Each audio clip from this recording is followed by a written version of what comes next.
rock up here, we call it Diabase. This is a nice big boulder. Some squirrels have been sitting here doing their nutting, so it's part of the natural environment of this site. This rock, it's a volcanic rock, what we call igneous. So it bubbled up from the earth as hot lava and cooled in ancient times. It weathers down into smaller and smaller chunks until eventually it's pebbles and little clay soil, a very thick clay soil that sometimes is a dark gray color, unlike the red clays of most of the Piedmont. So this rock is different in its chemical composition. It's got weird metals in it, and it's a lower pH, so it's not as acidic as the normal rocks of the Piedmont, and that's why we have these plants here like the coneflower and Agastache nepetoides and other plants that in other parts of the range actually grow on calcium or dolomite derived soils. So it's very unusual for the Piedmont. And the other thing here is you probably will not find a blueberry or anything in that family Ericaceae. Again, the soils are so circumneutral that the acidic loving plants aren't happy. So if you're in a place in North Carolina with no members of that Ericaceae family, you are in a special place, and here we are today.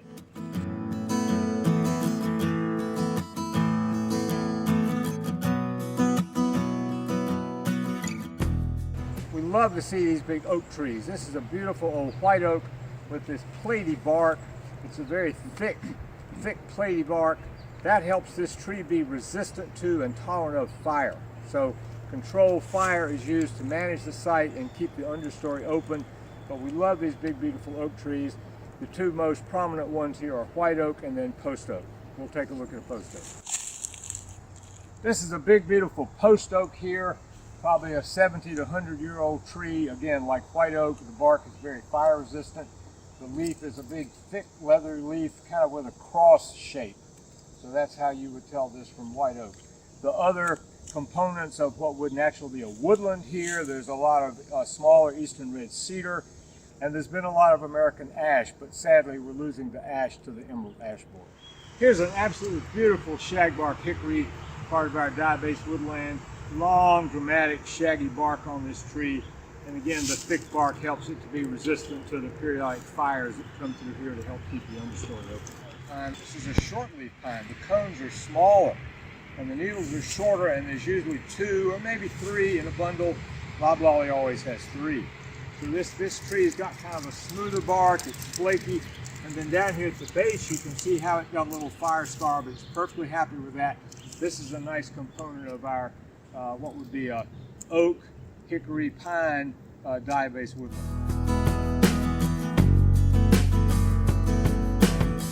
So here on these plant conservation preserves, we have to keep an active watch out for invasive exotic species. This is kind of a new one. It's called Youngia japonica or Asiatic false hawk's beard, something like that. They're little rosettes. They kind of look like a lyre-leaf sage, but the leaf shape is different and they don't have the purple color. So when I find these, of course you can't get them out of every sidewalk crack, but when I find them in natural areas, I try to remove the whole plant and take it off site because they're very sneaky. They can set seed. They come in early. I thought they were an annual, but now they seem to be growing bigger and behaving like a perennial. So this is a real threat to our natural areas and native plant populations. Which is a highly invasive form of clematis. It's a vine, it's evergreen, has a very rapid growth rate, and it tends to smother out the plants under it. So we try to eliminate it anytime we find it in the preserves.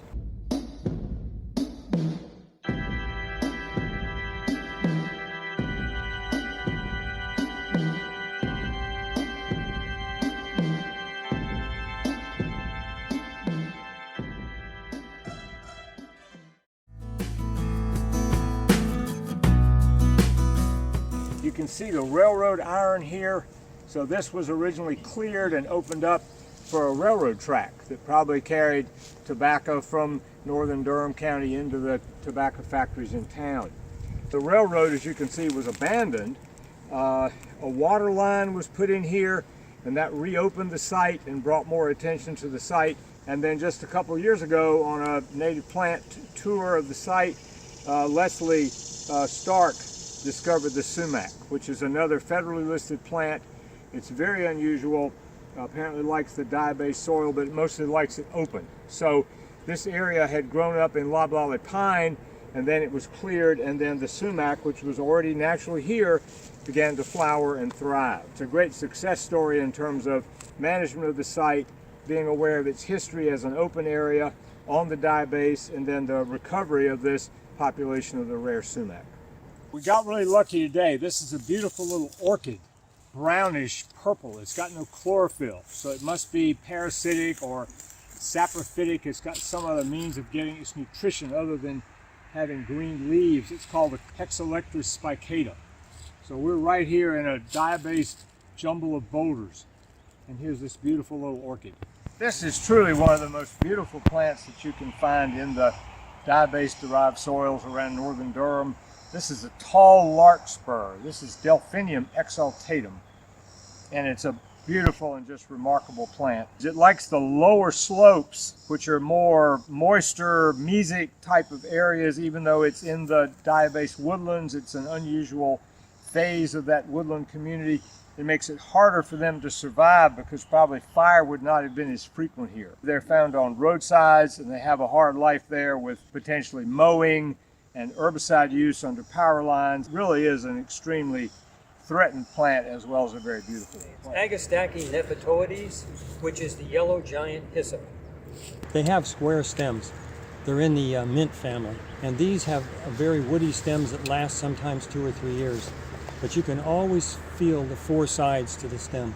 And generally the new growth comes up at the base of those stems. This one is about maybe 5 feet tall. It is really a giant hyssop. It goes through very large swings in population size, and it's probably related to fire. And once the prescription burns have stopped, then it begins to decline. And following a big prescription burn, we have an explosion of population. This is a native clematis, and it's unusual because it's not a scrambling vine. It's almost like a little shrub, and it has this beautiful seed head with these arching veins that come off the top of each seed, so people call it curly heads. It's a really cute name for it. Shines in the sun, kind of a light golden or copper color.